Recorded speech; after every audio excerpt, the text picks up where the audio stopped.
아침 단상 267호 정옥성 목사, 화가인 정현호 가로하고 현호 씨와 스토리 작가인 김신희 가로하고 신희 씨가 공동으로 만들어 네이버 웹툰에 시리즈로 연재한 죽음에 관하여에 나오는 많은 이야기 중에 한 토막입니다. 한 청년이 저승에 왔습니다. 자신의 죽음을 인정하지 못하고 신을 붙들고 늘어지며 한탄을 합니다. 제발 한 번만 더 기회를 달라고 애걸하지만 신은 기회를 주면 어쩔 거냐며 지금껏 살아온 삶은 현실이 아니었냐며 일갈합니다. 살면서 수많은 기회가 있었지만 내가 깨닫지 못하고 인생을 낭비했을 뿐이라고 신은 말합니다. 그래도 신이라면 어떻게든 해줄 수 있지 않겠느냐는 식으로 애원하지만 신은 제 아무리 신이라도 누굴 살리고 그럴 수는 없다며 자긴 누구에게나 동등하게 대한다고 대답합니다. 그래도 아쉬움을 접지 못하는 청년을 보고 신은 나도 가끔 답답해 라며 이야기를 시작합니다. 그는 세상에서 하루에 약 30만 명 가까이 되는 사람이 새로 태어나고 또 죽어가는데 사실은 언제나 곁에 있는 죽음을 사람들은 덜어는 너무 멀리 있는 것으로 생각하고 덜어는 너무 가까이 있는 것으로 착각하고 있다고 말합니다. 두렵거나 생각조차 하기 싫은 주제일 수는 있지만 죽음은 항상 곁에 있는 현실이라는 것을 생각하지 않으면 청년처럼 막상 죽음과 마주했을 때 후회하게 된다는 것이 신의 지론이었습니다. 후회하지 않으려면 이걸 알고 있어야 한다고 얘기해 줍니다. 신이 이야기를 마치자 청년은 신이 혹시 자기를 다시 살려주지나 않을까 하는 기대감에 자기는 이제 어떻게 되는 거냐고 묻습니다. 그러나 신은 어떻게 되다니 이미 어떻게 되었잖아 라고 말합니다. 그 순간 청년의 등 뒤에 문이 열립니다. 기회는 없어. 넌 죽어버렸다. 신은 단 한 번뿐이야. 무슨 반전을 기대해? 라는 어찌 보면 매몰차기 짝이 없는 말로 구애는 막을 내립니다. 윤준영은 저승에 오자마자 계속해서 콜록거립니다. 이후 신과 만나고 자신이 죽었냐고 묻자 신은 거의 죽기 직전에 아슬아슬한 상태라고 말합니다. 마음을 추스린 후 바빠서 청춘 같은 거 없이 힘들게 생활했다며 하고 싶은 건 많았지만 형편상 할 수 없었다고 자기 얘기를 늘어놓습니다. 신이 꿈이 뭐였는지 묻습니다.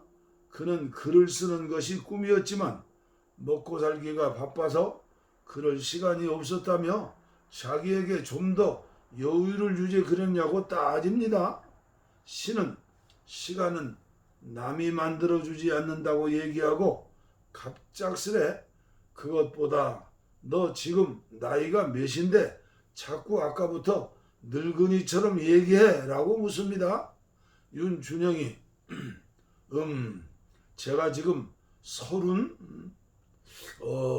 내가 30이 넘었던가 하면서 자기 나이를 기억하는데 집중하는 동안 신은 손을 슬쩍 들어 윤준영 머리 위 정도에 놓고 가위질을 하는 듯한 손동작을 합니다. 그러자 현실에서 윤준영이 목을 매달았던 밧줄이 끊어집니다. 즉 윤준영은 밧줄에 목을 매 자살을 기도하는 와중에 사후 세계에 발을 들이게 된 것이며, 그가 계속 콜록대던 것도 목을 매달았기 때문에 기도가 막혀서 그랬던 것입니다. 그 후 현실에서 막노동을 하면서 시간 남는 대로 틈틈이 문학 공부를 하는 모습이 나옵니다. 웹툰에는 죽음이라는 무거운 주제가 잘 소화되지 못할 것 같은데도 이렇게 쉽고도 재미있게 전개시켜 나가는 작가의 재치가 돋보입니다. 웹툰에서는 죽음은 누구에게나 온다는 것을 다시 깨우치고 상기시켜주고 있습니다. 그리고 죽음을 기억하는 것으로 끝나지 말고 죽음에 다다랐을 때 후회를 줄이도록 살아야 한다는 것을 강조합니다. 어느 책에서 본 기억이 있습니다. 인생이란 달콤한 꿈에 불과하다고 했습니다. 1년, 2년, 10년, 20년, 100년의 잠입니다. 결국 꿈에서 깨어나야 합니다. 꿈속에서 만난 사람을 잠에서 깨어난 사람이 다시 볼 수 없듯 사랑하는 사람이 죽어 세상을 떠나면 다시 그를 볼 수 없다는 것입니다. 현대의학의 발전은 생애 시간을 늦췄지만 그로 인해 서서히 죽어가는 노인의 수를 늘렸습니다. 자신의 마지막을 어떻게 맞이할지 미처 준비하지 못하거나 준비하더라도 가족들의 반대로 무의미한 치료만 지속하기도 합니다. 사람은 누구나 죽음을 맞이합니다. 하지만 자신의 죽음에 대해 깊게 생각해 본 사람은 별로 없다는 것입니다. 삶에 대한 계획은 세우지만 그 속에 죽음은 배제돼 있습니다. 하지만 죽음은 피할 수 없는 인생의 문제입니다. 그렇다면 적어도 자신이 생각하기에 이만하면 괜찮은 죽음이 무엇인지 정도는 고민해 볼 필요가 있지 않을까요? 삼성그룹의 이건희 회장께서 별세했습니다. 2014년 72살 때 급성 심근경색으로 서울 이태원 자택에서 갑자기 쓰러졌습니다. 그대로 6년간 홍수 상태로 있다가 끝내 2020년 10월 78세로 별세했죠. 과연 이건희 회장은 준비된 죽음을 맞이했을까요? 아무리 봐도 그렇지는 않은 것 같습니다. 기업인으로서 성공은 거두었지만 마지막은 준비 없이 황망하게 떠나는 모습은 살아있는 우리에게 많은 것을 시사해주고 있습니다. 죽음에 대해 준비는 되셨습니까? 지식의 힘을 빌리던 종교의 힘을 빌리던 이제는 준비해 보심이 옳을 듯합니다. 죽음은 결코 멀리 있지 않습니다.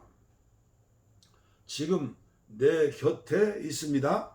굶주린 사자같이, 그리고 죽음은 도적같이 옵니다. 참 오늘 이 아침에도 정옥승 목사님 죽음 이후의 세계를 준비할 수 있는 그런 각성의 또 마음을 주시니 감사합니다.